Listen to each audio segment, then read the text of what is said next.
Merci, monsieur Aller et Mme Casabon de m'inviter à ces congrès, comme d'habitude. Mes salutations à M. Janté, M. Gex, Mme Lully. Ce discours, c'est sur la mise à point et sur la mise en discussion de l'ensafène et de la prostatectomie.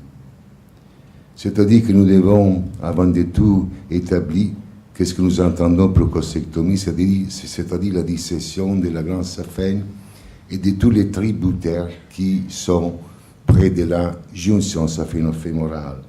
C'est un accord international. Et encore pour le stripping, nous entendons la remotion de la glande saphène ou la remotion totale ou partielle. Et encore, nous savons que parmi d'un siècle, que toutes les deux choses doivent être faites ensemble pour éviter les récidives des varices, c'est-à-dire la prostatectomie et le stripping. Et encore, nous savons que les règles pour une bonne prostatectomie, c'est une examination pré-opératoire avec l'échodoppler, la section de la saphène antère très près de la jonction saphéno-fémorale pour éviter le cul-de-sac, et encore la section de tous les tributaires qui sont placés à 2 cm, 2,5 cm de la jonction saphéno-fémorale. Nous savons encore que le pourcentage de récidives est entre les 20 et les 80 et les 80%, comme nous avons aussi vu dans notre étude publiée dans le 2007, qui nous donne des récidives pour la glande saphène primaire de 12,6 jusqu'à les 65 à seconde saison d'insuffisance veineuse primitive ou secondaire. Nous avons les nouvelles méthodes qui sont la radiofréquence et les laser thérapie. Et nous avons aussi que ces deux méthodes dont l'oblitération de la saphène interne jusqu'à 2 cm dessous de la jonction saphéno-fémorale, c'est-à-dire qu'il laisse les 2 cm où sont les veines tributaires.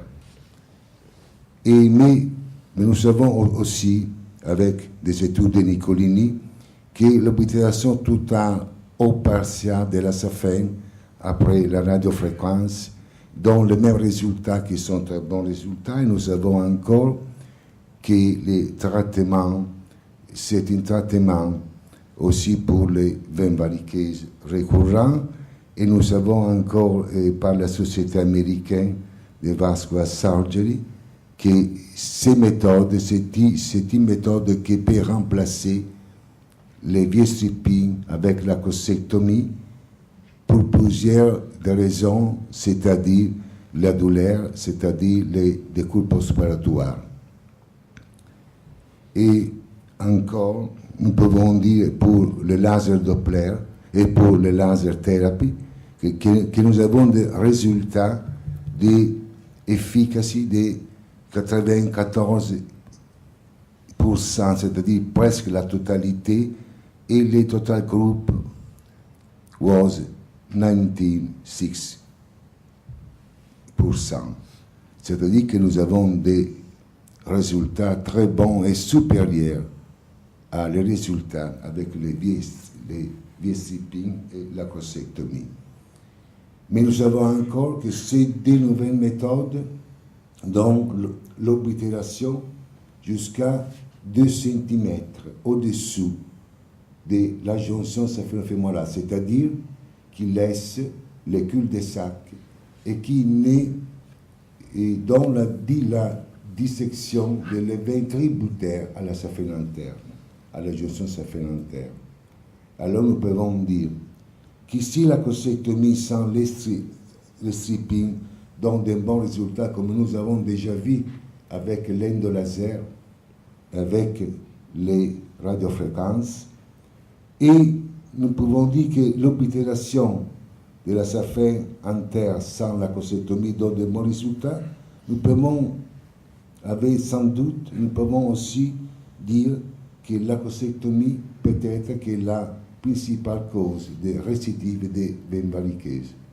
Mais encore, nous devons attendre et réfléchir dans le temps pour voir les résultats dans le temps. Et je peux dire que les yeux sont ouverts. Merci.